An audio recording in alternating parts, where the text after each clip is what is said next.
And welcome to Benchmonster TV. I'm Ashley Lynn Condre. And I am the Bench Monster. Hope you guys are having a good week, and thank you for joining us. Thank you for joining us. As you know, tonight we have a special guest, Tony Carlino. He's waiting in the wings. And let's not waste any time. We got stuff to do here. I'm going to introduce him, and we're going to bring him on, and we're going to ask him some questions.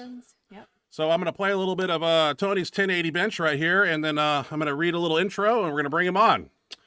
Tony currently has the all-time world record in the 275-pound unlimited division with 1,080 bench press right here.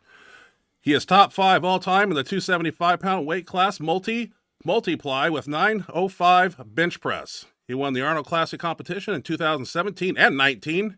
He's a 2-time world bench press champion and also has a 1929 raw total with wraps at 242 with an 805 squat, 474 bench, and 650 pull. Our next guest, as you know, it's the one, the only, Tony Carlino. Hey, buddy, how's it going? How's it going? Hey, how's it going? It's going good, man. Yeah. Good to have you on the show, man. I've been wanting to have you on here a long time. I've got chills going down my arm. It's no bullshit. And excited to have you on here, man. We're going to get right to the questions real quick. But, for months and years, I've watched you progress in the gym. And I just knew at some point you were a big lifter in the overkill bench shirt. And I knew once you got into a band shirt, it was going to be all over, man. And my God, you got into a band shirt and took to like a fish does to water, man. And that lift was probably the most impressive bench press I've seen in a long time. And congratulations on that, man. And it's a very impressive, no questions lift, man. It was beautiful.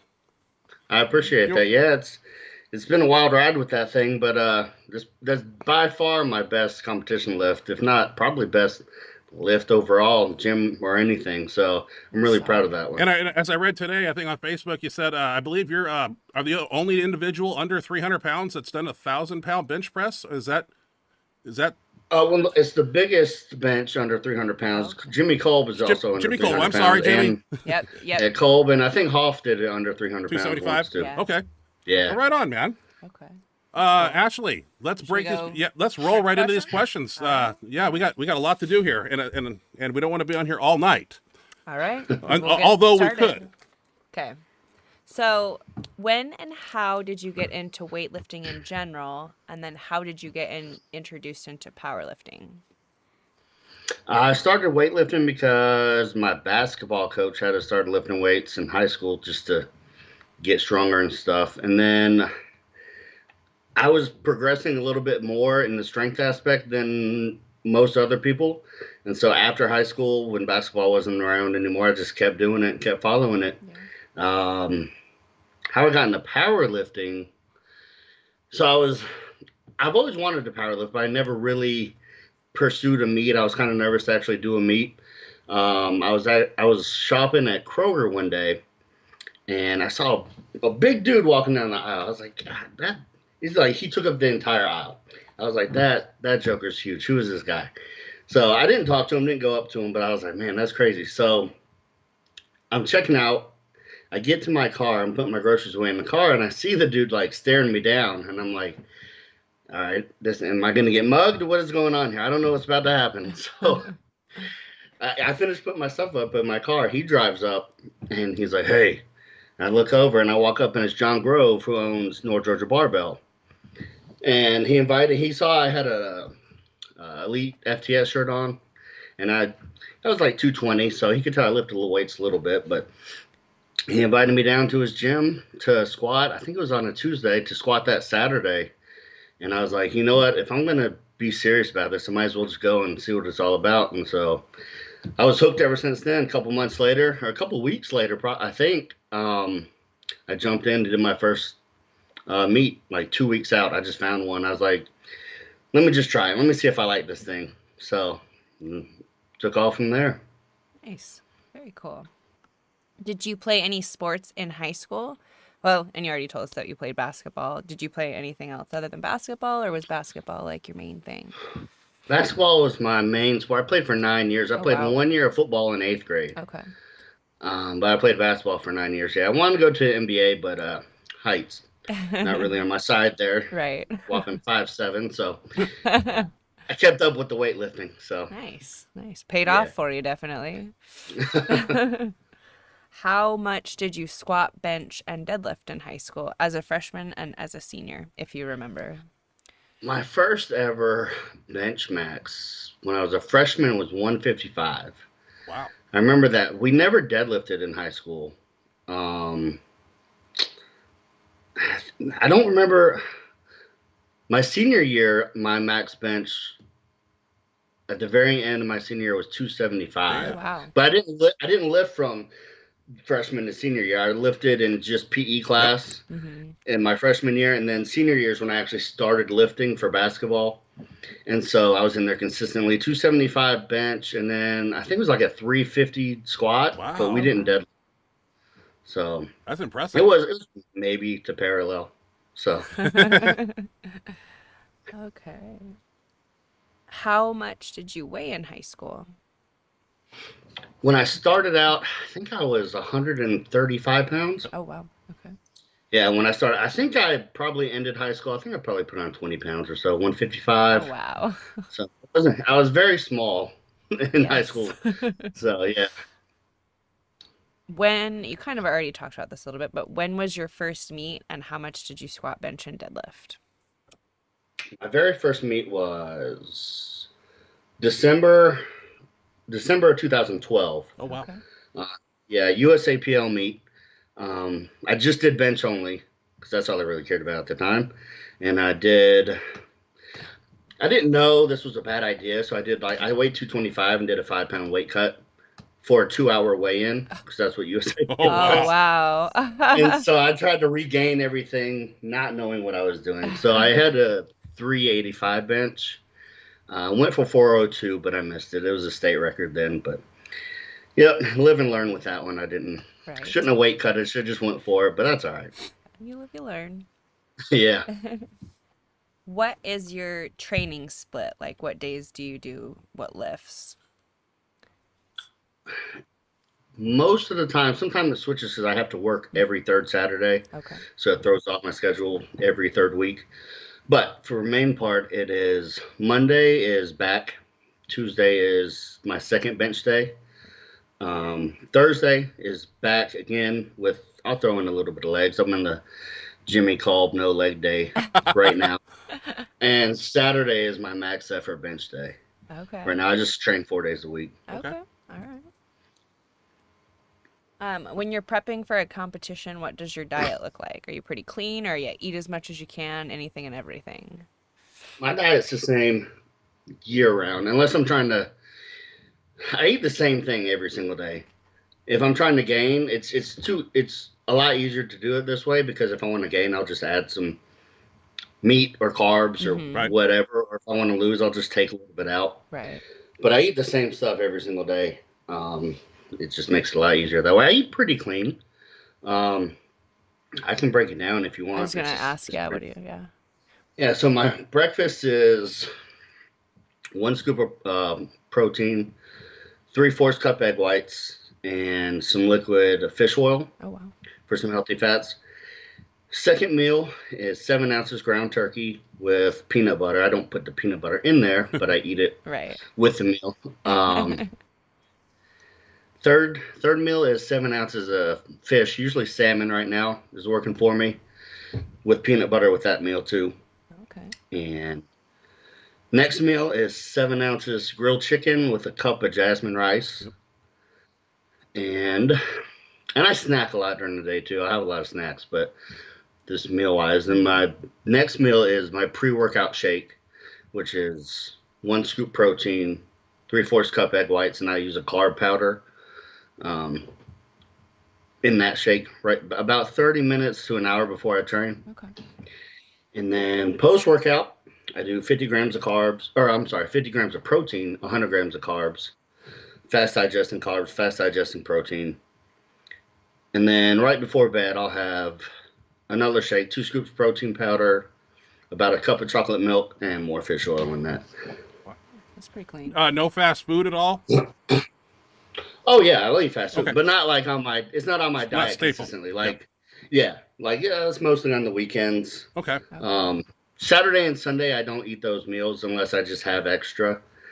Because I gotta switch it up a little bit. Yeah. But, and my days are just kind of, it's different. It's a lot easier at work to eat like that. Mm-hmm. But I still keep about 5-6 meals a day on the weekends if I can. If not, they're a lot bigger meals, 4 or 5 meals. But Yeah, good quality meals. That's good. Those are very cool. yeah, if I eat too much junk, I can't breathe. Yeah, I know that I feeling. can't hold my breath when I'm, trying to get the weight to touch and stuff. So I got to keep it decently clean. Yeah. Just for that, and so I don't die walking up 2 steps. Yeah. Good call. I've been there, Good Tony. call, yeah. I've been there. Yeah. Have you suffered from any injuries in your powerlifting career, and how did you recover from them? Nothing major. I haven't, knock on wood, thankfully have any major, just little knick-knack injuries, a strained pec or a strained tricep or something, but there's nothing been Thank God. crazy. I mean, Wow. I think the biggest one was that dump of 11:15 recently. Oh, really? I saw that. Yeah, that. But luckily, thankfully, nothing, no organs, no lungs or anything got damaged. Okay. I mean, maybe they got bruised, but the worst part is just my ribs, and they're healing pretty quick. Next Saturday is probably going to be my first heavy session back in the shirt. I'll be able to bench, I think. So That was a scary thing, man. That is I crazy. had 1080 roll out of my hands about 2 inches from my stomach, and then the guys couldn't get the weights off, and I just remember when that happened to me. I couldn't go to the bathroom for like 2 days. So when I saw the 11:15, man, I was like, Jesus. I didn't want to ask, but oh God, that is just crazy. That amount of weight falling at that velocity onto your body. It was scary to see, man. I'm just glad you're all right. Yeah, it's hard to watch. Yeah. yeah, I appreciate it. Yeah, I have no idea. I mean, I know what happened, but and I've had weights dump before, Right. but like yours, they were lower. They went a lot slower. Right. Yeah. I knew they were coming. Right. But this one, it just popped out of my hands. I don't know. That's scary. Wow. Yeah. Keep it exciting always, huh? Scary shit. Yeah. I said if I got to make it dramatic, if I'm not Right. going to get the lift. I got to make it You gotta- dramatic. Right. somehow. Yep. Yeah. You gotta have your drama, right? Right. Okay. Outside of the gym, what do you like to do? Do you have any hobbies that you enjoy other than lifting? I like to eat. Eat. Yeah, I like to eat movies. I don't do a whole lot of stuff. If I do anything, it's on Saturday nights. And that's usually if my friends want to go out, or I might go to a buddy's house, watch if there's a cool UFC fight on or something. I like to do other things. I just don't have a lot of time for them, especially training for a meet. It's pretty much all I do is work and train. Right. But I'm down to do anything. My life is pretty boring, but Yeah. I can be exciting. kind of. Yeah, I'm down for a good time. It's just not a lot of time for it right now. Fair enough. I can appreciate that. Yeah. What is your favorite moment in your powerlifting career? I have 3. Okay. Wait, you can share My all three. first one, it's not in any type of order, but my first one was winning my first Arnold. That was pretty cool to be up on the main stage. It was the first 800 bench I got. I won it, so that was cool. Then I ended up benching 848, which is the same number you benched, Ryan, Yep. and the Arnold. It was a WPO, but it was still at the Arnold to win it, and so that was really cool for me. So that one was really cool. The next one would be my first meet back from when I was in the hospital. When I got out of the hospital, the first meet back, because I was told I would never be able to power lift again or lift. So I got out in April, and I think the meet was in September. Wow. And so, yeah, I was determined to get back out there. It was a 727, just hit my opener, but the number really didn't matter to me. It was just, Being able to go doing the back. meet again. Yeah, Yeah. being able to do it again. Definitely. And then this 1080. Yeah, I absolutely. figure that made Yeah, the list. that one. Yeah, my first 1,000-pound bench, which I've been trying to get forever. I've been dreaming about that number for since I can remember, since I started doing it. Yeah. So it's still kind of surreal. Very It's like just now setting in that I hit that number. So. What was your opener at that meet when you did the 1080? 1050. Oh, you opened it? You opened with 1050? Yeah, Wow. I can't get anything else to touch in that shirt. It was either go with a lighter shirt and open up with 1,000. Wow. And I was like, well, I don't want to open up that light. I didn't want to open up at 1,000. It's like, because I wanted to go for the 11:15. Right. And the 11:15 was my projected second attempt. If everything went perfect. Right. I was going to go 10:50, 11:15, and just shoot for the stars on the third. But the 10:50 came down, touched, I pressed, but it just went off to the right for whatever reason. So I didn't get that one. So I just told my handler, John, I was just like, I don't know, pick a number. So I didn't know if I wanted to go straight for the record or if I did want to do 10:50 again, but I didn't know what to do. So he called for the 10:80, and it ended up being a perfect call. So Nice lift too. Yeah, it was. Yeah. It was very good. yeah, thank you. All right. What is your least favorite or worst moment in your powerlifting career? When I dropped at 11:15. Yeah, I think that's it. I mean, on the platform wise, that the worst moment in my career would be when I got sick and went to the hospital. But I don't know if that counts as powerlifting. It happened at a meet. I got sick at a meet. Oh, really? Oh, geez. But yeah, I caught it at the Arnold in 2019. A lot of people end up getting sick, Really? like with the flu and stuff. I just got the worst of it. Damn. Yeah, so Oh. I think that's the worst. I don't think I've had any really bad Okay. moments. That's Not good. right now. Not yet. Okay. Yeah, not yet. Good. Yeah, Good. exactly. Keep it that way. When you first started out, what lifters did you look up to? Who were kind of your inspirations? Well, without fanboying right now, Brian was. I wanted a big bench press, so I didn't know what powerlifting was. I didn't know anything about it, so I just Googled, bench press DVDs, and so I came up on your Road to the Arnold DVD. I didn't know who you were or anything, but I was like, all right, I'm gonna buy that. And I didn't know what a bench shirt was or anything, so I watching it. I was like, what is that? What are you putting on? What is this thing that you're benching like 1,000 pounds in? And so, I watched that, and I told my parents right after that, I was like, I want one of those shirts. Whatever it is, I want one. So after that DVD, I would Google, try to find any videos on you I could find, and it was you, Scott Mendelson, and Scott Cartwright were the three right at the beginning that I really looked up to. Because I did full power for a little bit. I liked to squat. I didn't like to pull, but he was a big squatter, so I like to watch him too. Okay. Yeah. What are your favorite accessory exercises for bench? I think my favorite right now, and it changes sometimes, but dumbbell rollovers. Oh, okay. I really like those. I can feel every time I do them. And we just recently started doing, the tape presses? Yeah. But we do them with bands instead of dumbbells. Okay. We wrap a band under the bench and kind of grab it across and do this. And it's just constant tension. And that's become a pretty cool one. And you just feel it the entire time. So you just get a crazy pump. And you can hold it kind of like you're holding a lockout on the bench. You can kind of hold it up there.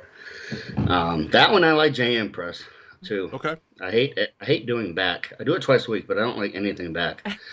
So accessory wise, just everything triceps my favorite. Okay. I'm going to try those tomorrow. We got speed bench tomorrow. We're always looking for different tricep movements to do, and we do a lot of tape presses, but we'll try it with the band tomorrow. So that'd be cool. Thank you, Tony. Yeah, it should be good. What is your favorite, most fun meet you've ever done? I know you kind of talked about that, but The most fun meet would probably be that Arnold, my first one, the 2017 Arnold. That was a lot of fun. It was my first. It wasn't my first big meet, but because I did 2 Olympias before that, but I bombed out of them. oh, So that was. But Arnold was. The actual Arnold Expo was bigger than the Olympia one, anyways. Mhm. So just doing that, being up on that stage, it wasn't the main stage, but it was still a big stage. It was up, a ton of people watching. I think that was. And I got to meet a lot of people that I, saw online, but hadn't got to meet yet. So that one, I would say that's my most fun one. okay. That's a good one. Yeah. Arnold's always fun. Yeah. What is something about you that might surprise everybody? I know it's kind of a random one. I know that usually catches people I off don't know. guard. I know. I'm really goofy. I'm like not serious at all. Most like 99% of the time. Uh-huh. Um, I don't know. I don't know this It's a answer. tough one. That would, yeah. I'm never really ever serious, except for like right now when I have to be. But When yeah, you're at doing work I'm just professional. goofy. At the gym I joke around unless it's serious time. But yeah, See, those, life's too short to be serious all the time. So I'm just a big old goofball, and I don't know if that might be something that is people don't something, because, know. if you watch your videos, you're very serious in your lifting, so we don't see that side Yeah. of you. So that's kind of interesting to Yeah. Yeah, know. that's Yeah, I joke good around all the answer. time. Play a lot of jokes on my training partners and stuff, and mess around with them. Try to keep the mood kind of light. There you go. That's cool. If you had the opportunity to go back and do it all over again, would you change anything in your career so far? If so, what would it be? I don't think I would change anything, even Seems like nah, it's because that's going pretty everything good. I've gone through has just made me who Exactly. the lifter I am now. And this is just the beginning. This is just, I'm Absolutely. not close to being done with No. anything. So Right. Which yeah, so kind of segues into the next question, which is where do you see yourself in 10 years? What kind of goals are you kind of looking at? 10 years. I hope I'm still lifting. I'm only 33, but I feel like my body is like 43. Right, me My too. personality is like 16, so I'm all over the place. But in 10 years, I don't know. Hopefully, still doing this or giving. I'll still be part of powerlifting in some way. But I mean, I'll only be 43, so I'll still be. If everything I stay healthy, You will. I should be still competing. I want to compete as long as I can. So Okay. Can I ask a question about that? Do you plan on ever moving up to like 308 or pushing the body to super heavy, or is that just too much to carry with your frame at 5'7"? no, I think I will because I never thought I'd be 275. Right. I'm sitting at like 265. Right. But when I was 220, I was like, there's no way I'll be able. I'll walk around like a bowling ball if I'm like 260, 270. And then your body just kind of naturally, It carries it fills equally. out. Yeah.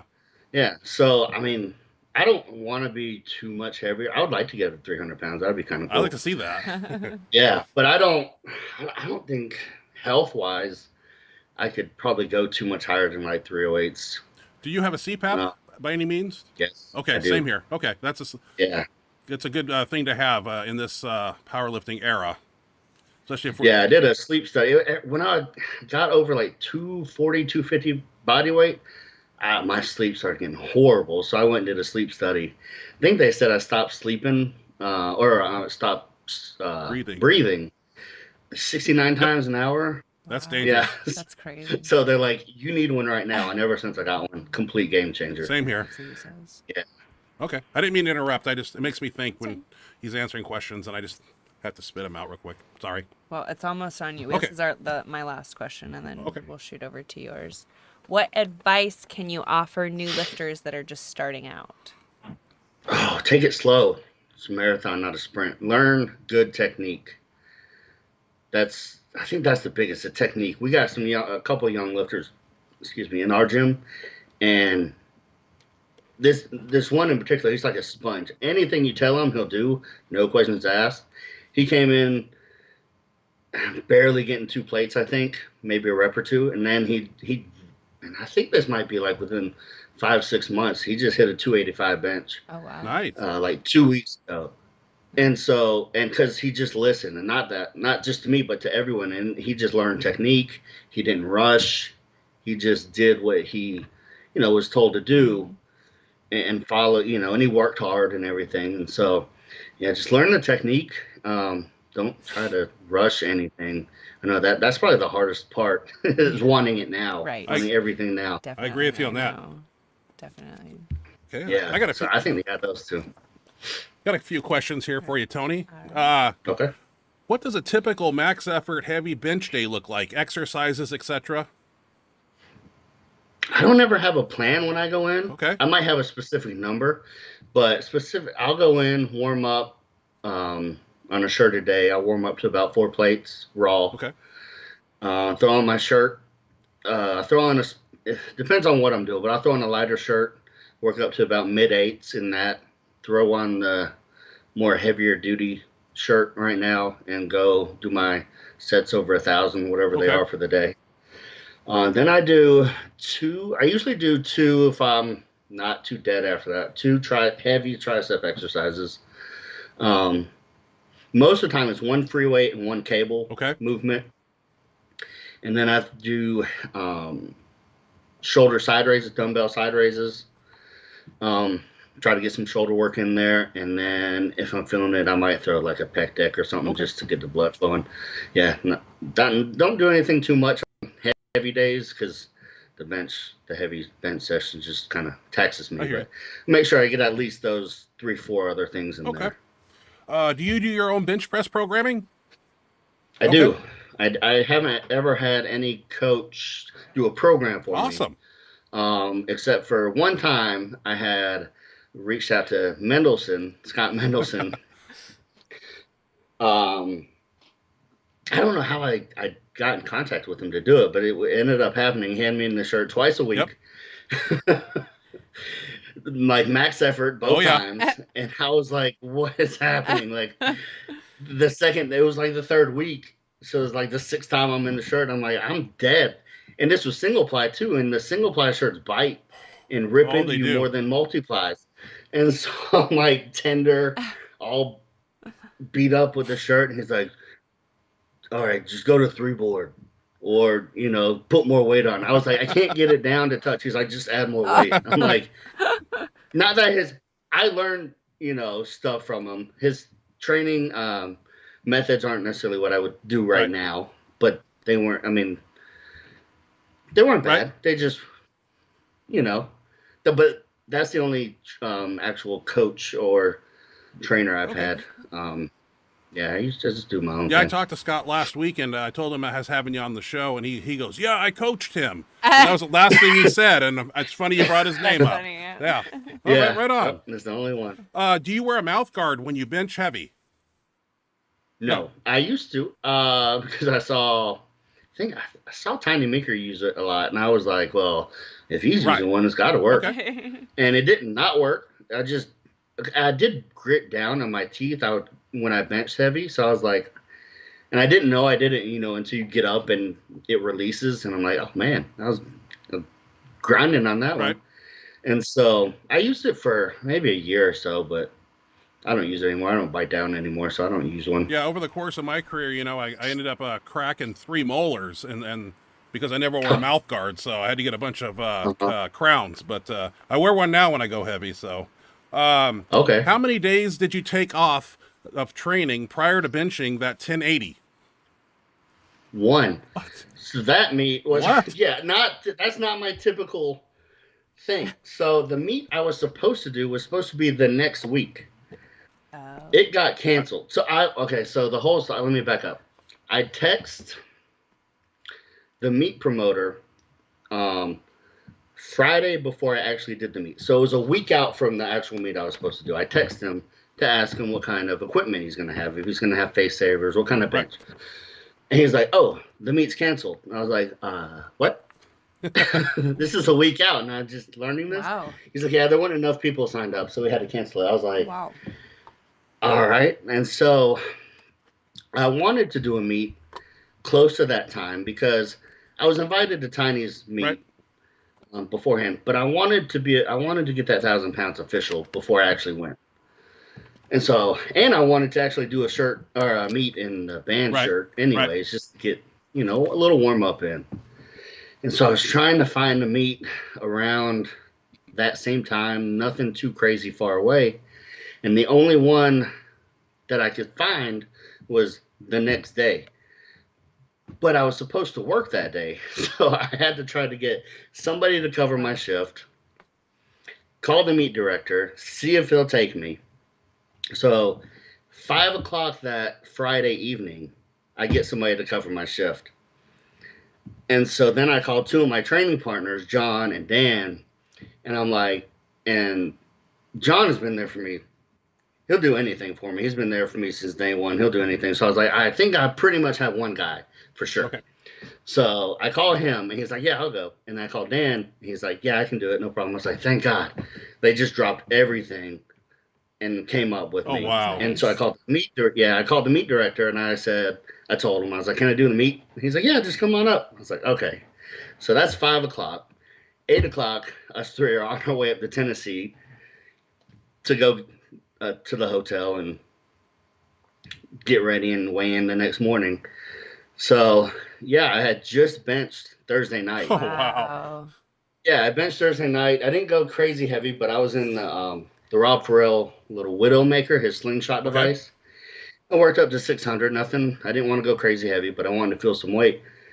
So I benched twice that week.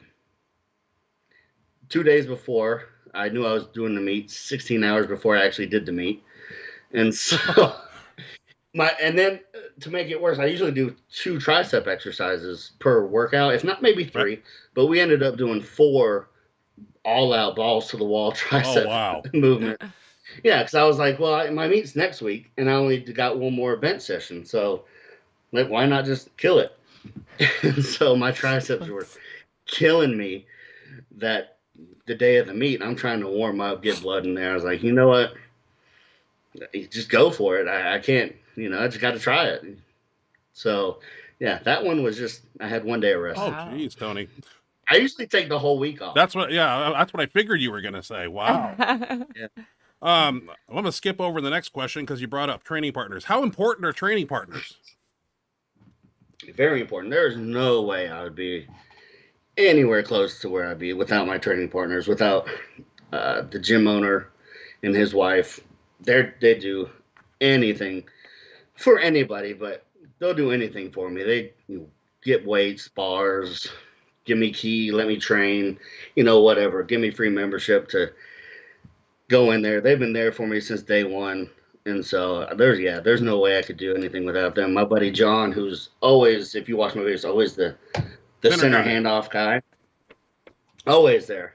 I think he's missed 1 meet out of all my meets I've done since he's been there. Yeah, he's always there for me. Literally does everything for me. It'll get somebody else if we need a side spot, if we don't have so I don't have to worry about anything. So training partners are key, especially in geared lifting. Yeah. There's no way I'd be anywhere close to where I am without them. And you got a very well rounded 3-lift handoff crew. I mean, they set that bar out for you. There's no wobble. I mean, those guys are just do an excellent job from the videos I've seen. Yeah, we have right now. Dan, he's kind of newer to our group, but he came in perfect side handoff, thankfully. And we got another guy, KT.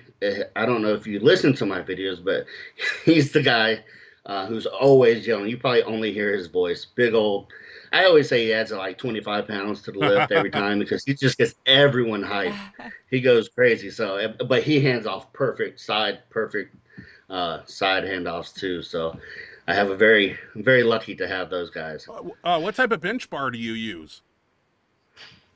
I don't know. I think it's a Texas Power Bar, just a 45-pound bar, but it doesn't bend. It doesn't whip. Okay. Yeah, we used it at one meet. The SPF director, Jesse Rogers, after meets, he'll sell some of his equipment.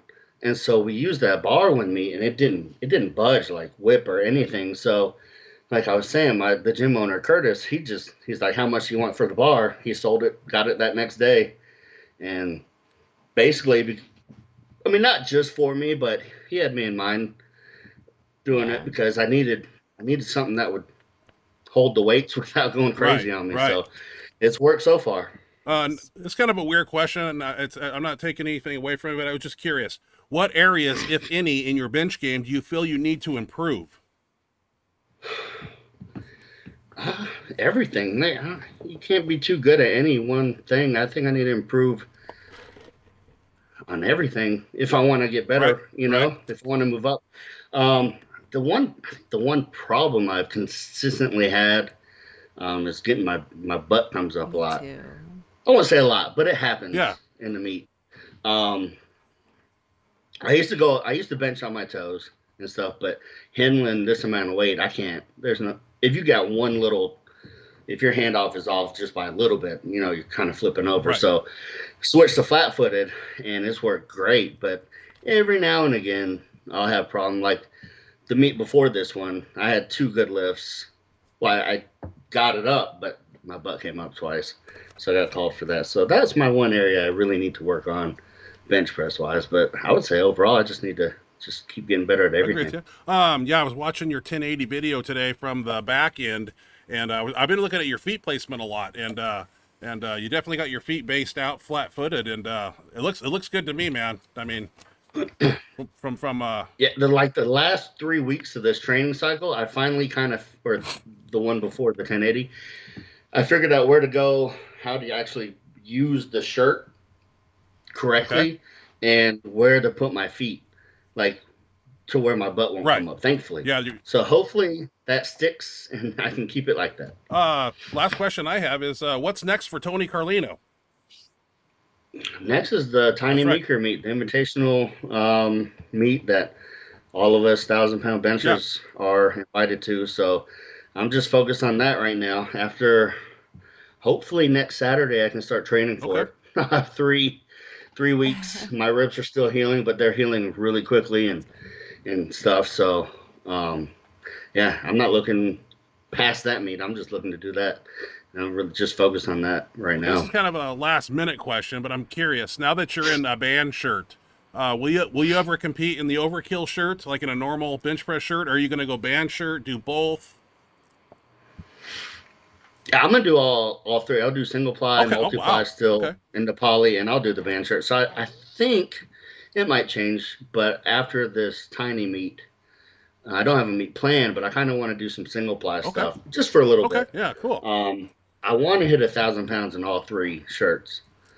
I'm really close in the multiply, like poly shirts. I just haven't been able to put everything together at a meet yet.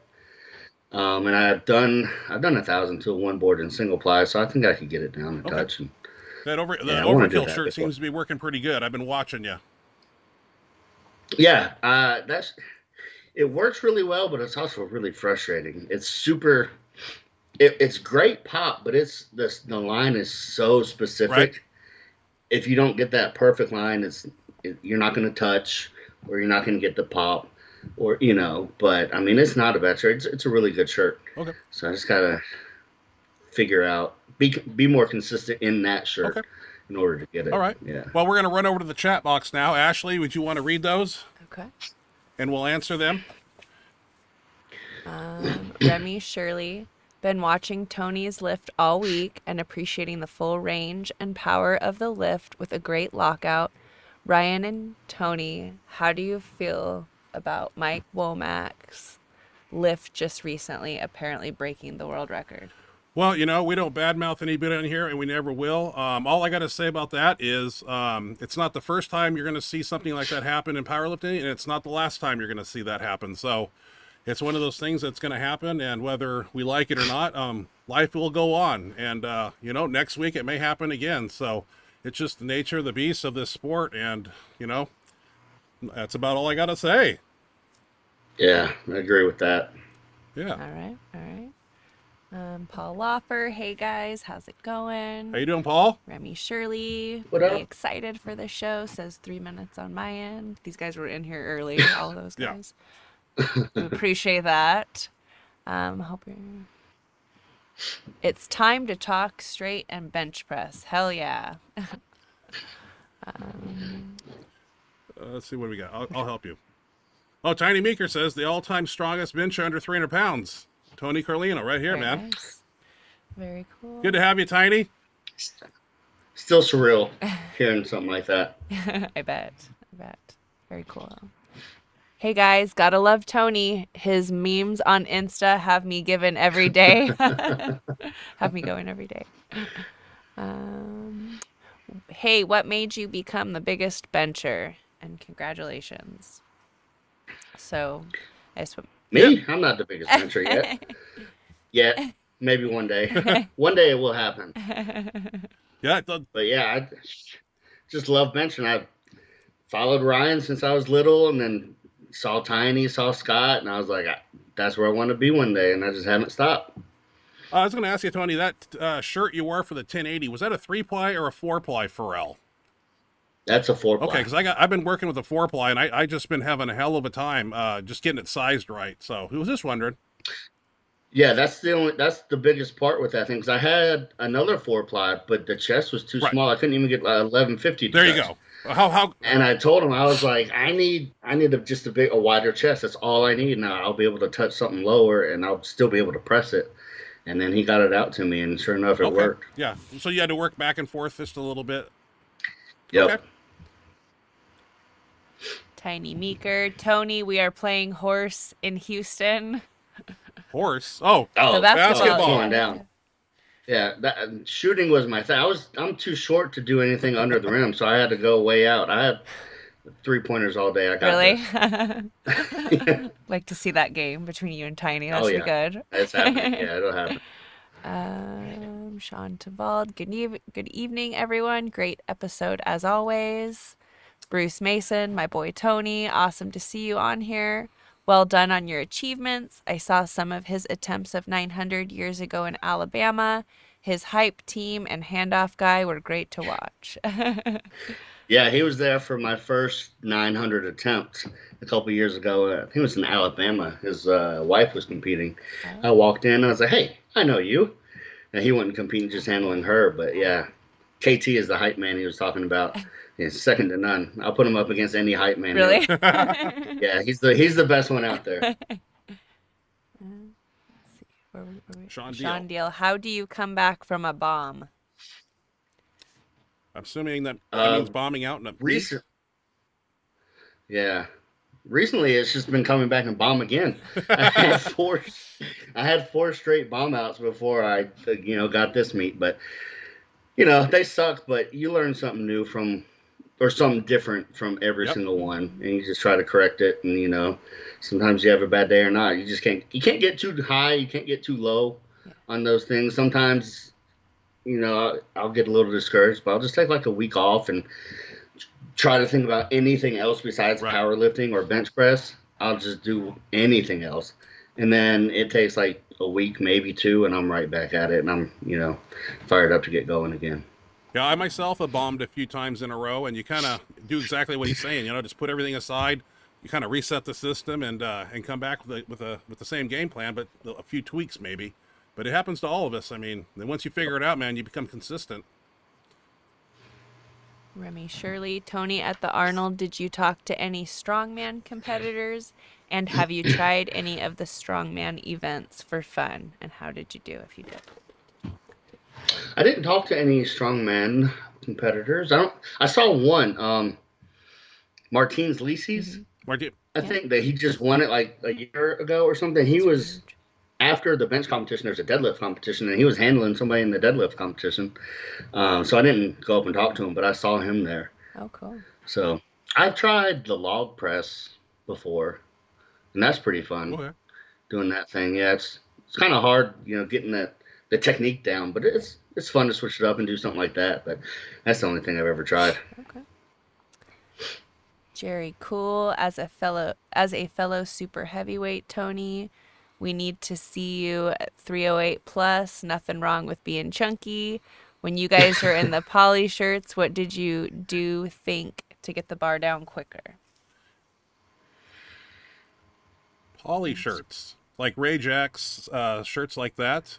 They're very temperamental, especially the last inch from touching. Sometimes you get them so dialed in, you have a hard time touching. What I would do was I would use the warm water technique. I'd take a warm towel and I'd damp it across the chest panel under the armpits, and it would allow just a little bit of flex in that super tight material. But that was my technique. But you kind of got to know where to put the neckline on the shirt on a poly, and there's all kinds of tips and tricks. Tony, do you have any? I do the same thing. It wasn't really a warm rag or anything. We just have a spray bottle. So if it's a tighter shirt or stiffer, we just soak the shirt down, arms, seams, chest plate, and soak that thing down. And to get it down faster too, for me, it just took getting used to the weights, getting comfortable with the weights to actually have myself bring it down faster rather than kind of fighting the weight. When it gets kind of heavy, you kind of fight against it. Yes. So I just got more comfortable handling those weights, and that helped me get it down I got quicker. a question, Tony. On your 1080, what was going through your mind? You're bringing 1080 down, and you get like 2 inches from touching, and it looks like it almost stops. And I mean, at that point, I kind of like my tank goes from F to E real quick at that point, and you just stuck with it. I mean, what were you thinking? I didn't turn up the audio on that video, but were they telling you to take it to your belly, or what were they saying? Yeah, so usually in the past I wouldn't have enough air to keep it down like Right. that long. But switching up my diet a little bit has helped Okay. that. But just being patient, because I knew the shirt. So the week before I did that, I did the 11:15 in the gym, and it took almost that long to touch too. Okay. So I kind of was expecting Okay. it. So about the last inch, 2 inches, it didn't lock up, but it got Yeah. stiffer. But with that band shirt, you can it keeps Okay. stretching. It keeps bending. You just got to stay with Okay. it and stay patient. And my the center liftoff guy, John, he just kept yelling belly, which wants you to know, meaning go towards your belly, kind Okay. of, Yeah. towards it. But that I can't do that in a band shirt. I don't know if anybody, can, but I can't. You know how polys have that specific line where you can kind of go towards the Right. belly with the arms and the angle. It's kind of easier. But this, if I go towards, it'll dump Right. because the sleeves aren't as tight and all. It doesn't have that specific Okay. groove. So I just had to keep riding it down and let it bend and keep it stretching until I knew it was going to get there. I just had to be patient. Oh. Well, what was So what yeah. was the pressure like at that point? Because you maintained your base so beautifully, holding your chest up. Tell me about the pressure in the head. I mean, was there no nosebleed or nothing? No, it wasn't a lot. Like it sounds weird saying it, but I just felt really calm and really comfortable with that specific lift. There was no rush in my head. I was just like, I know if I get it to touch, I'll be able to press Right. this. So I was just trying to stay Confident. super Yeah. calm. Yeah, because I can't get too hyped before a lift, and at least bench wise, like smelling salts or anything, I can't because my head will just go crazy. I'll just get too hyped. Okay. I got a like 15-point checklist in my head I got to do during the That's lift. right. As yeah. So I got to keep calm and focused, and it all came together on that Hell lift, yeah, and it dude. just worked good. The only thing I regret is not celebrating more afterwards. Oh, really? I got up and I was just like surprised. I wasn't surprised to have him, but kind of shocked. Right. Also knew that I had another lift to do, so I didn't want to get too Yeah. hyped. Right. It was like an 8-man flight, so I knew I was got to be up again in like 5 Right. minutes. So I was like, all right, calm down, don't get too Yeah. hyped. But now I'm like, I should have celebrated a little Enjoyed bit. it. Tony, can you talk about how do you use the new band shirts correctly? Thanks. What do you mean? So Maybe like how to use like bench in one correctly? Yeah. probably, yeah, Maybe. like tips. It took a while. It took me time in a 3-ply to actually learn how to use it correctly before I could jump into the 4-ply. So I had the 3-ply for a little bit, used it, and I had the 4-ply, but it was that one extra layer seemed like so much to me. My brain just got all scrambled using it. And so I was kind of forced to use the 3-ply because the shirt that was supposed to come in, USPS, was late by a week getting it Oh, wow. here. So it threw off my training a little bit. But so I was forced to use it, and then by doing that though, I did more reps.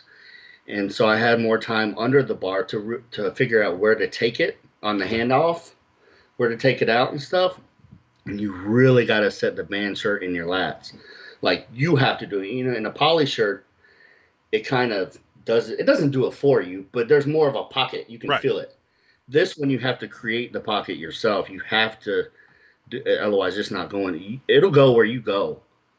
So you got to really bring it out in your lats really hard.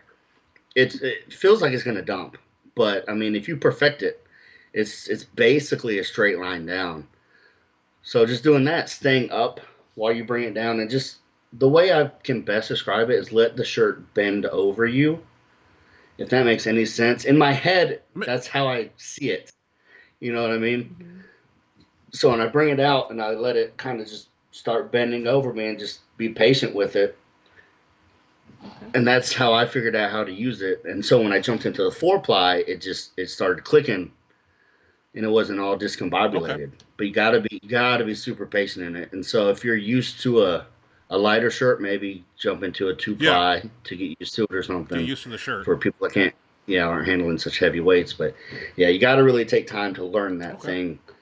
Otherwise, this could be bad. You talk about overkill shirts having a fine margin of error. Would you suggest a beginner not start with an overkill? No. Yeah, no. If you want to go multi-ply, I'd go 2-ply. In any poly shirt. For me, I would probably go to like a Phenom because it's stretchier material, pretty easy to use.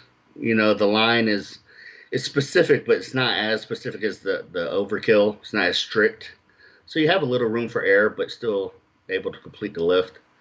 So I would suggest like a 2-ply Super Duper Phenom if you're just starting out in multi-ply.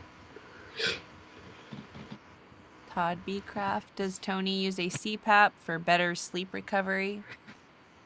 Yes, all the time.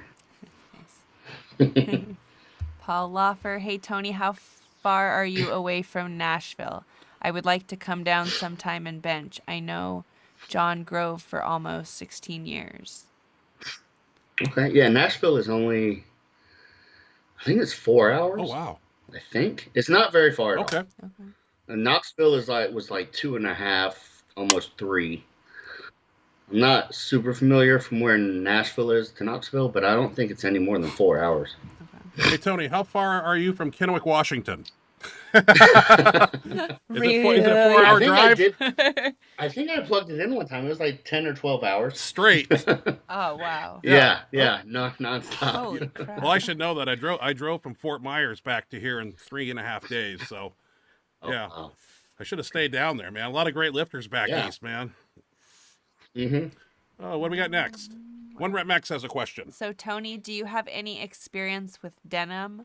My new one just came in the mail today, and I'm excited to throw it on this weekend. LOL.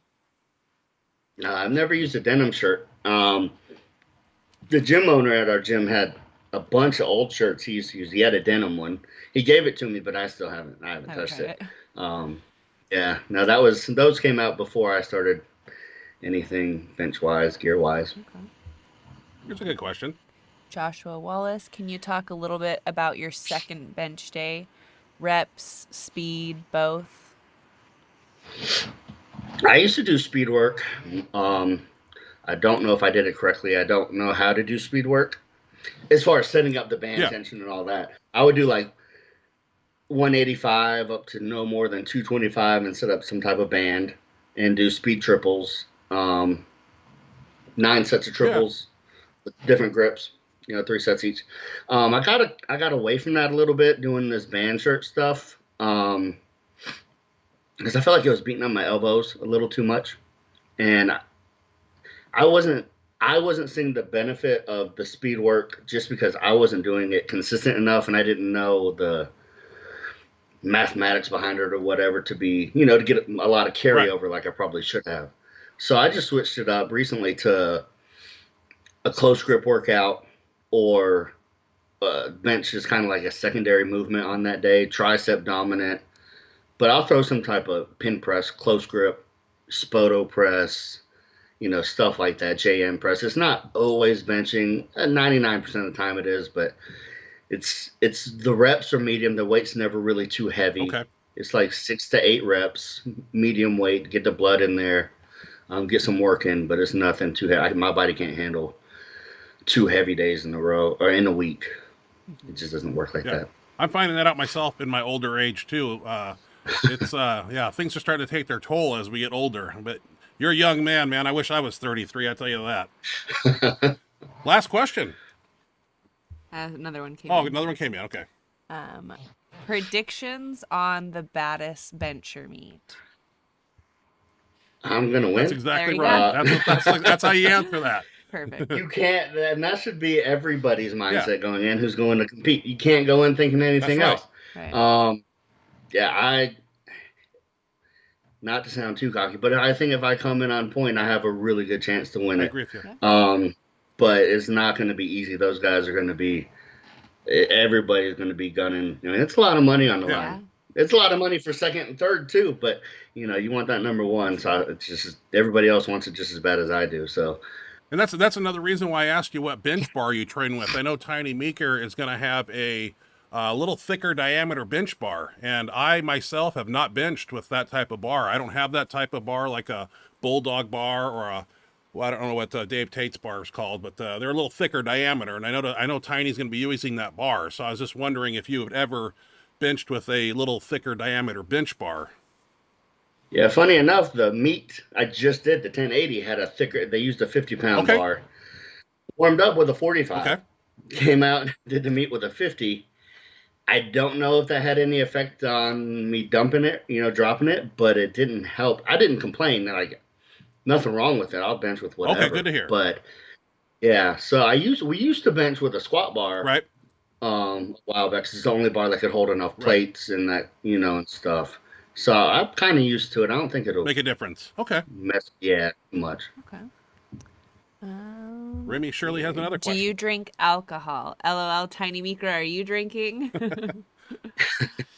I do. I've cut back a lot recently. I mean, I sound like an alcoholic saying that, but I don't drink. Like I'll go out sometimes and have a drink with lunch on weekends after training or something. But I cut all that out. First, there's no really point in doing it. Second, it saves me money, and this whole training session, meet prep leading up to the 1080, I was, eat, sleep, train. That's all I did. I didn't drink really anything, and I had a good meet. So I was like, only on really special occasions now, and when I do and wake up and don't feel so great, I'm like, why did I do that? Right. So I've cut a lot of it out. Yeah. I did have a drink after the meet, partly to celebrate, partly because my ribs hurt pretty bad. Okay. But I think that's the last time I had one. Do you have a speed day as your second bench day, or do you not do speed work? Kinda You went kind of over that. already answered that, but Yeah. I want to throw it back in there. I want to get, at some point, I want to get down to, the scientific, the breakdown of it all and really know how to work it in there. I think that would be really good, but I'm not doing that right now. do you have any big passions other than powerlifting? No. Yeah. It sounds bad, but I just love lifting. Powerlifting is, like work, train, sleep, eat. That's all I do right now. If I could figure out a way to get paid Yep. to powerlift, that would be the dream job for me. That's all I would, life would be set. Right.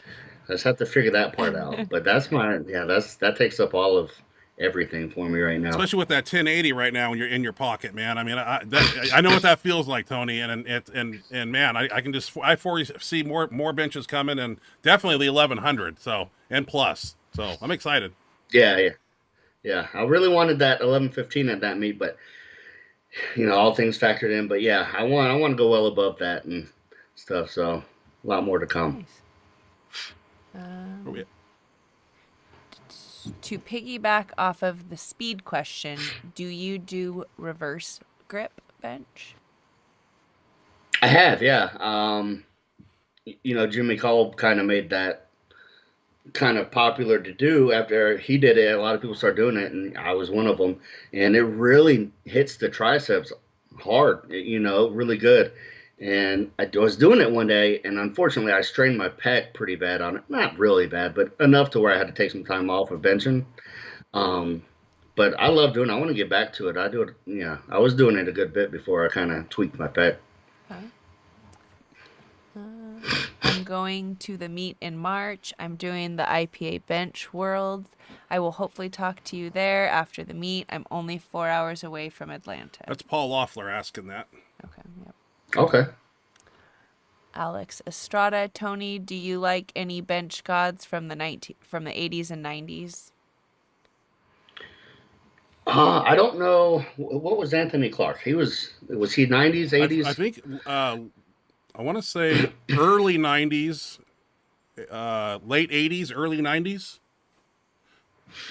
Yeah, I didn't follow him then, but I've recently, past couple of years, gotten to see a few of his videos out there and learn more about him. Jan Blakely, another big bencher back then. Kennelly through your decades of benching. Let's see. Jerry Cool, is the baddest bencher going to be live streamed? I believe Tiny's working on that as we speak. Okay. That's pretty much it. Howard Weingartner says liquid painkiller is always good. I'm assuming that's alcohol. Liquid painkiller, yeah. That would be the best. It worked that night, yeah. For sure. Did the job. Well, hey, are we out of questions? I think so. Yeah, we're at the bottom of the chat box. Well, hell. It's just just a comment about how that would be the best job for all of us. I'm guessing he's talking about if we got paid for it. Well, and with Tiny's meetup coming, it's going to be a great meet. He is putting up a big chunk of money that we don't see in bench pressing anymore. Have you ever done any money meets in the past, Tony? Bench for cash? I'm just throwing that out there. Was there any money at the Arnold? No. So the qualifier for the Arnold was the first meet the band shirts were allowed in. And Mike Womack gave the meet director X amount of money to allow those band shirts. He's like, yeah, I'm putting that money up for the Arnold, and we're going to give cash prizes. And for whatever reason, that didn't happen. But I've not done any money meets. That's the closest one I've gotten to besides this one coming up. Yeah, haven't been fortunate enough to do any of those. Yeah, I know back in 06, 07, the start of the year, we'd have Mendelssohn's meet, and that was $5,000. Then we had the Arnold, that was $2,500, if Kieran Kidder paid you. And then we had Bench for Cash, that was another WPO Kieran Kidder meet, that was $2,500 if you won that.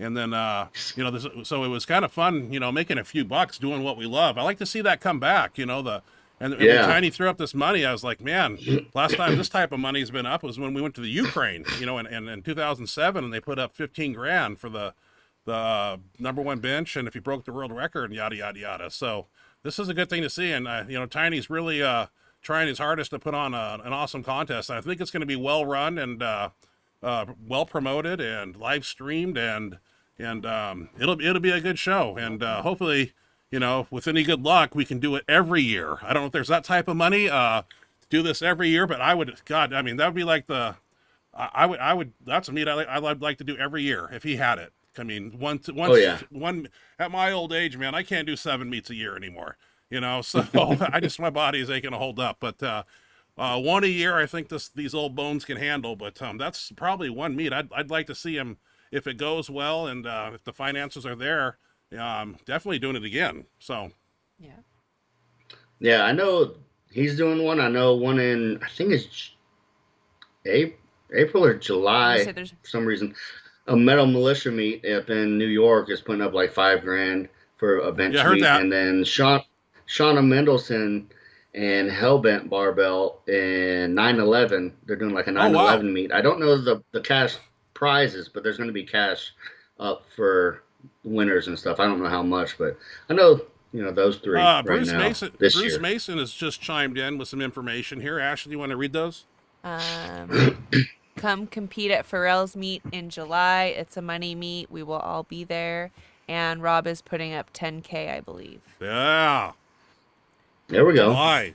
Hopefully we'll be out of COVID by then and we can have a normal life. Probably not, but where's Rob Farrell live at? Is he Pennsylvania, or New York? I think it's Pennsylvania. Okay. Oh, that'd be cool. Yeah, I think they're down there. Yeah, that'd be one to train for. Yeah, that's awesome. Yeah, I'm all about money meets, man. Like I told you, before we started, I don't need any trophies, bragging rights, or T-shirts anymore. But to make a few bucks, man, it is nice to come home and have that to show as a prize. I mean, it definitely makes it. When you've done as many meets as I have, and I hate to say that because it makes me sound super old, but that's just when any type of money, and it's kind of easy to say, but somebody puts up $2,000 for a cash meet. For me, I got to fly 3 of my handoff guys out there to hand off for me, and hotel and airfare, and you win 2,000, you're breaking even. But, you're putting up 5 and 10, taking that kind of money. That's some good coin for bench pressing, man. And I'm just glad to see Tiny doing that, and it'll be an exciting show. Yeah, it'll be very good. Yeah, as much money as we all put into the sport. It's nice to get a little bit Yeah, back, it's so much potentially. so much Really. time and effort, Tony. I mean, I live and breathe it when I'm preparing for a meet, and when I was benching Yep. those 1,000-pound benches back in the day consistently. You know, that's all it was just a tunnel vision, Tony. I mean, because I was so good, so consistent at it, and I had the shirt down. And I'm hoping that it becomes that way once I get more acclimated with these band shirts. That's why I had a lot of band shirt questions for you, because I want to learn. You know, I do a lot of slingshot work, so I kind of get the gist of it. But I just got to get a good quality shirt that fits my frame completely, that I can get some weight down. So I've been shifting a lot of shirts back and forth, but we'll get a working unit pretty soon, I'm pretty sure. So, Yeah. but well, Tony, shit, that's about it, man. I hate to cut it short, but we're out of questions, and Unless you have something. unless that you you'd have like something to else you'd like to add, any final parting questions? I mean, you're the guest. It's your show, man. I don't have any questions for you. I basically know everything. I watch the show every Okay. week. Oh, wow. So oh yeah, I think I missed maybe like 2. I watch it all the time. Oh, Yeah, I tune appreciate in. that. And if I miss it, I watch it on YouTube. Nice. I go back and rewatch it. So Nice. very familiar with it. Yeah. So I'm very honored to be on. I And appreciate you taking thank the you very time. much for having me. Yeah. Yeah, definitely. Yeah, I just I wanted to reach out, and you're one of the guys. We'll get Tony Carlino on the show next week. We might have a guest, you know. And I was like, damn it, I better text him and ask. I see if he's got some time. But yeah, I hope this was fun, and promoted it well on Facebook, and I think we had a pretty good audience Oh, here yeah. tonight, and it was nice to get to know you, finally Okay. meet you, kind of in a weird way. I'm But Yeah, but hey, Yeah. this works right now. Like I said, I've met Mendelson, I met Tiny, I met everybody I wanted to meet. I haven't got to meet you yet. Still not in person, but this is yeah. It's a you know, start. this works for Yeah, right this now. work. Yeah. This is how they do it in the social media era now. So, yeah, Yeah, exactly. and then we'll butt heads on the platform. So, Definitely, yeah. I'm looking forward to that. That's gonna be awesome. yeah. Well, before we go, anything else, Ashley? I don't think so. Okay. I don't know, but do you want something? If I got Tony on here, I might have to ask a few more questions. I asked you about the shirts already. We talked about his crew. That was one of the I questions. wanted to pick his brain on diet. I want to know how he trains, and What about for your squat and deadlift? Do you train those? No, you said you haven't been training those, have you? You said you're. I haven't been, but after I But you want used to to. again. Like I want to bench 1,000. I mean, I'm sorry, I want to squat 1,000 in a meet. I've done it plenty of times in the gym.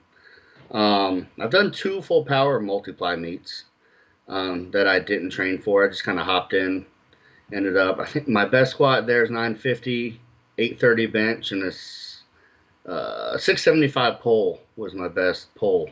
Okay. And I don't train deadlift, so that was with one opener week on my deadlift, and that was it. And I was like, we'll go in and see what happens. Wow. And so I pulled a PR, so I felt good. wow. But yeah, I eventually want to get back into the full power thing Okay. once or twice. What type of canvas can do that. squat suit do you wear? The one I wore in the meets was the metal jack canvas suit. Okay. It was the only one that I could find that could fit. I didn't want to pay money for a brand new one to get like a Leviathan measurements and stuff. So it was a little big. That not ideal height, but it was a little long on me. But I made it work. So that's the one I used, and I used Predator briefs. Hypothetically, when when I you did train it. for that 1,000 squat, how will that squat training go down? Do you do box squats, chain squats? I mean, what would Tony Carlino do to get up that weight in a meet training wise? The only thing, I don't have a lot of experience in geared training squat. I just always went heavy. Not balls to the wall heavy, but I would go heavy. So I would have to really sit down probably with the my gym owner, Curtis, and he's almost 60 and still squatting like 1,000 pounds in briefs What? Wow. or close to it. 60? Yeah, dude's a beast. Oh, Yeah. wow. Yeah, last week he had 6 plates and a quarter on the cambered bar with like 180 pound of bands. Wow. And yeah, dude's a beast. So he knows what he's doing in the squat. So I'd probably get with him and we'd get down some squat, training. Oh, cool. So probably just progressively work up, add some bands, add some Okay. chains, have some fun with it. Got a question here for you. Dumbbell presses. What weight you throw around, Tony, in the gym? Dumbbells. The highest I've gone. I seen you do is 150s. I think- did 150s. I think I did 165s after that. I think for a set of 9. I think it was 9. I Nice. don't think I got 10. I'm still waiting to conquer the 200s. I don't do a ton of raw max Okay. work, so I don't want to tweak anything doing the 200s. Right. You know what I'm saying? Like I always tweak something in my shoulder pec tie-in when I go too heavy raw bar or dumbbells or anything. So I want to kind of work those little stabilizers and stuff up before I attempt to really hit those 200s too hard. In your max effort benching training sessions, you only go up to 400 raw, and then you always go into the shirt, or after that? Okay. Yeah. I work up one plate. I jump plates. I'll do about 2 sets with 135, a couple sets with the bar. 4 plates to probably like a 1 or 2 board. Okay. Just to feel the weight and then I jump into the shirt. Okay. Yeah. I just need to feel some weight, get the blood flowing a little bit. I don't need to do anything too crazy heavy with raw. What's the wildest thing you've seen at a competition? Wildest thing you've seen? It's kind of a weird question. Yeah. I've seen some squats dumped pretty bad. In the warm-up room or on the on the platform? Yeah, some guy. Those are scary. He walked it out. Yeah, and it was a walkout, so it was an ER rack. There was no safety straps or anything. He was kind of going up and down. He was a really tall guy too. He had a decent amount of weight on his back, and he was just all over the place. Ended up dumping it forward. I think he got knocked out for a little bit. That and probably I think the worst things that happened in the meet that I've been to are the things I've done. Like that dump was probably one of the worst things. It didn't feel. I mean, it hurt, but it didn't feel near as bad as it looked. It looked bad. Yeah. Yeah. When I saw the video, I was like, "Oh my god, that's me!" Like it didn't. It hurt, but yeah, it looked really bad. Look really so bad. that was. It's hard to watch. Yeah. It makes me think of that same question. I've seen a forearm break, and I remember at one meet I was warming up and I heard somebody puking, and it was Scott Mendelson over here, and he's puking in the garbage can, which he does prior to lifting. It just happens all the time. But made me think of that question myself. I've seen a few crazy things, even worse. But How many? I have a question. How do you know how many meets you and Scott have done, like head to head? Because every video I used to look up, you guys were seemingly always in like the same meet, always going back and forth. Well, I competed against Scott at his own meet in 2007. And that was when Rob Leondo won the lightweight and I won the heavyweight. But I think Scott was just guest lifting, and I don't think he got a lift. Him and I went over to the Ukraine together. And I remember that. Yeah, there was some controversy there. He told me on the phone last week that he's over it. And he's done being mad at me. He's been mad at me since 2007, and he always said it's my fault he lost. But that was a really good meet. Mendelson, I mean, aside from what my handoff guy I brought, Scott Mendelson didn't have a handoff guy, but Rob Leondo had Paul Key there, and Paul Key offered a handoff, and Paul Key can hand off weight. I mean. And it worked. Yeah. I mean, but at the end of the day, regardless if my guy would have handed off for him or Paul Key, he still would have lost. I mean, I won that show. But we went head to head at that meet, and Scott he did some little trickery on the second attempt. He changed his second attempt to the same weight I was doing, and I just went out and did 986, and I thought he was doing 982. Well, he changed it to 986, and he hit it. And he got off the bench, and he walked back, and he was smiling at me with this chagrin on his face. And I go, what the fuck is he smiling about? And he went over, and he goes, oh, he did the same weight you did. And he weighed 320, and I was 336. So he had me beat, and you can only win on a third attempt. And I sat to myself, and I thought, oh shit, my next lift is 10 fucking 14, and I have to do that to win the meet. Okay, and I'm thinking to myself, okay, focus. You just did 986, 1014. That's how many? That's just like a 5 and a 2.5. Okay. But I want to say, I didn't see. I lost to Scott at the first Arnold in 2002. That was an interesting meet. I've told that story. My first time to the Arnold, so I'm going. I don't mean to tell stories, Tony, but It's a Oh, Mendelssohn story. Long story short, he yeah. did 7:55 and I did 7:39. I actually hit a 6-pound PR. Took second. But I remember going to the warm-up room. I'm at the Arnold Classic, and there's 2 benches, and behind the stage there, all these I see all the West Side guys, a ton of people over here, and this Forza bench right here. There's this big Ophi guy, and it's Scott, and some other I don't know, some other handoff guy, and I'm like, well, I don't want to go over there because it's really crowded. And I remember looking at Scott, and he just did like I don't know, he did like 3 plates or something, and I go, is it all right if I get 2 plates real quick? And he's like, yeah, but you better hurry. And I was like, Jesus, man, what an asshole. I love Scott, man, and I definitely want to have you on the show. So, but no, I think we competed twice, I want to say, or Oh, okay. yeah. With but he was the guy that pushed me, man. He was the guy. Like I've told this story Yeah. 1,000 times. I'd wake up Saturday morning eating my cereal, my phone would ring, and he goes, "Bro, I just took your record." And I got to go to the powerlifting watch, and there he is. Yeah, 875. Okay. But him and I just we were, man, if it wasn't for him, I don't think I would. It wouldn't have pushed me at that time. He was Yeah. the guy that was under my skin, and yeah, it was just fun, man. But maybe, like I said, all goes well. We'll all meet each other on the same platform, this year. So definitely look Yeah, forward to definitely, that. yeah. Scott's a I remember seeing those videos. That's when I was coming up, and you guys were going back and forth with the records, and 1,036, 1,031, and you went 1,074, and that's when I was getting into it. Yeah. So it was fun to watch that, and then Tiny comes Yep. up out of nowhere and hits, goes 1,000, so it's the 3 of y'all eventually. So that was cool to see. Yeah, I'm really excited about these band shirts too. I knew when they came out because we went to the Arnold last year, and I remember watching the bench flights, and I saw a Womack shirt and a couple guys in that. I saw a Kruger shirt. John Ellick was there with the Dark Side, and I remember seeing a kid. God, he benched like 850 at 220. And I was, back in my day, when I was at the Bench for Cash in 2001, George Halbert did 733 weighing 217. I thought that bench press would never be touched, And fast forward to where we are now, and I saw some kid in an orange Viper 3. We posted it on the show recently. 900 in training at 217. So, I mean, these band shirts are just taking people to a whole new level. 1,000-pound bench is going to be a commonplace. It really is. Oh, It used I to know. be sacred, holy ground. You used to be able to count on one hand who's done 1,000.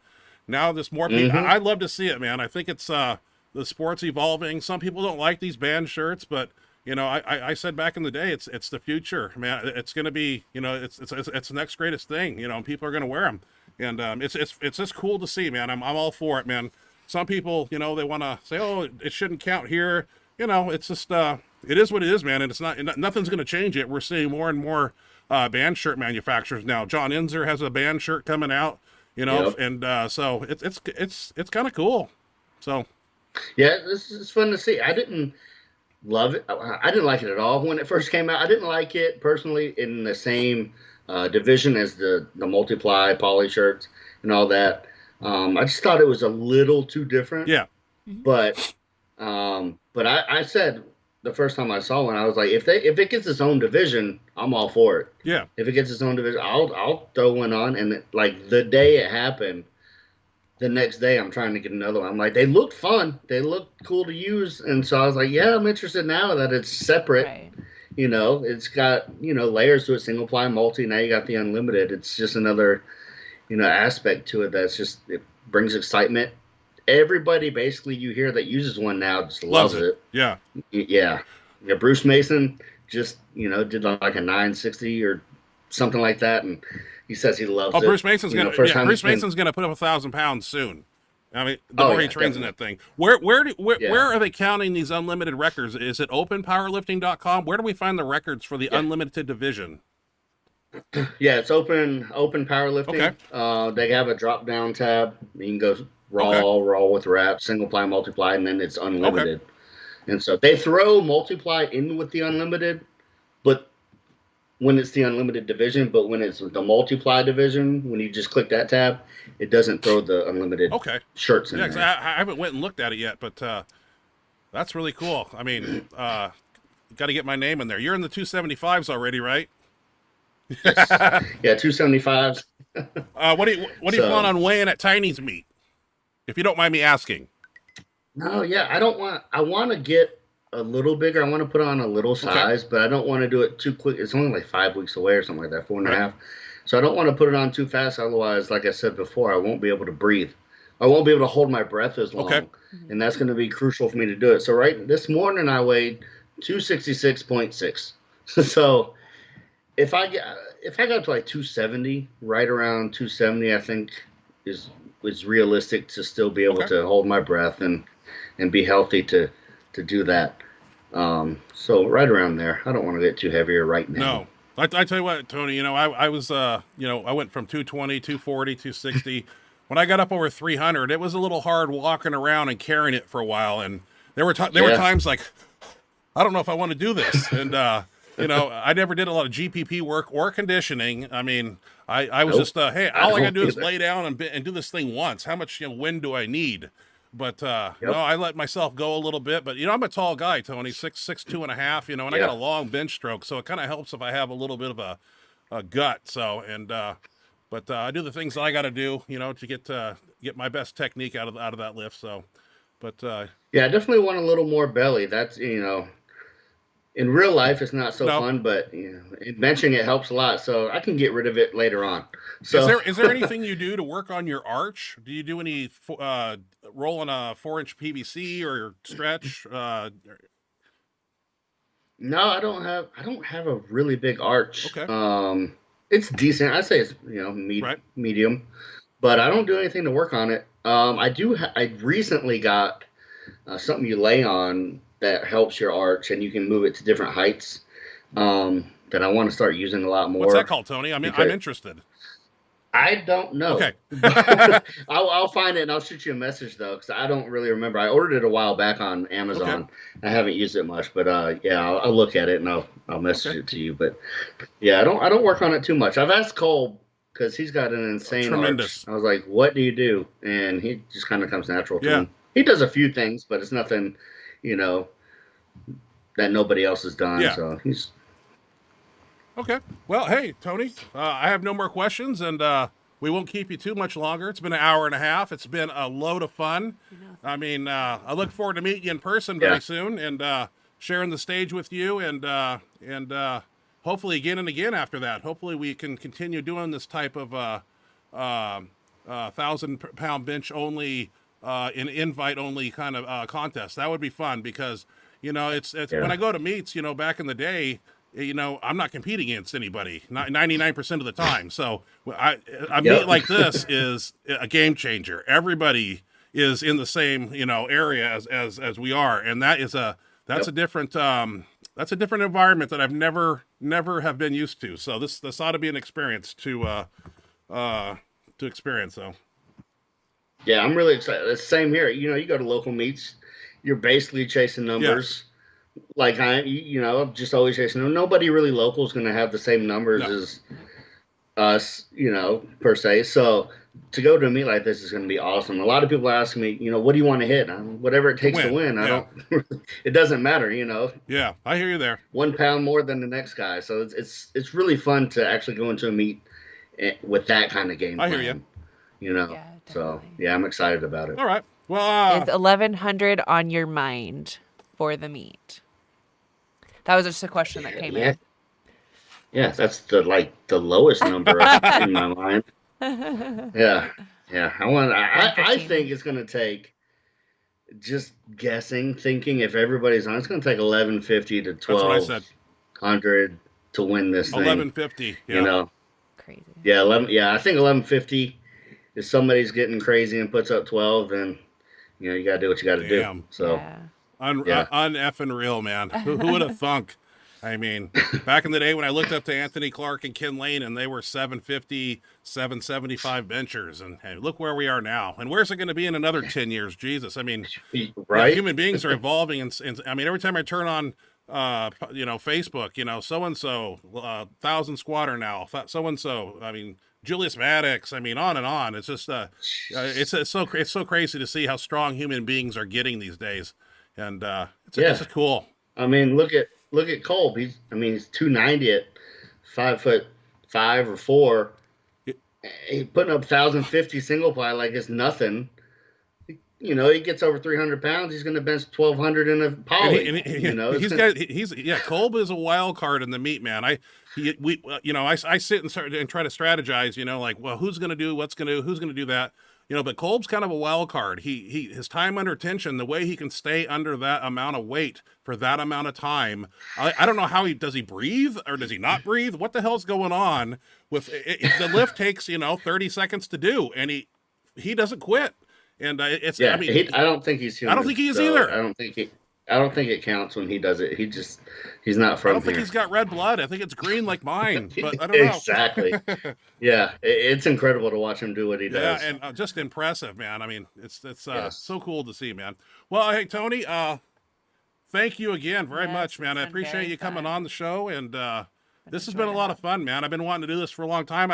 I've butchered your name. I've thrown it out there so many times since last November. We'll get Tony Carlino on the show. And finally, I got to have you on here, man. I really appreciate you taking time and Yes, coming on thank here. This you. has been I know a lot it's of later fun. where you're at. So Yeah, and I know it's getting late back. Appreciate Yeah, no, it don't matter to Yeah. me. Yeah, but I really appreciate you having me. It's been so much fun.